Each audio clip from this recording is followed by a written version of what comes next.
Respected press members, journalists, we are very much thankful that you have put all efforts to raise the issues of the employee fraternity. Regarding Jammu Kashmir Employees Coordination Committee, Jammu Kashmir Employee Coordination Committee is one of the leading organizations, not in Kashmir, it is also in Jammu region. Number one. Number two, all units affiliated with these organizations are working actively on ground.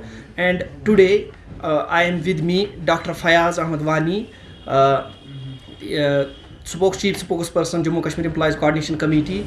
I am having with me Jammu Kashmir College Contractual Teachers Association General Secretary Zahid Ahmad and Sajid Ali, and we are having with us, he is not here and he will come, we are having Dr. Iqbal, he is President Publicity Secretary Jammu Kashmir Employees Coordination Committee. Regarding this press conference, today's press conference, Jammu Kashmir Employees Coordination Committee is raising always the issues which are genuine and legal in front of the authorities via this media fraternity. Regarding today's issue and today's press conference, particularly the agenda of today's press conference is, and I will tell you in crux what is the agenda of this today's press conference. First of all, I will tell you that there are hundreds of college contractual teachers, or we can say college contractual lecturers, which are working in different colleges of the Jammu and Kashmir, who are working since last 20 years in different colleges of the Jammu and Kashmir.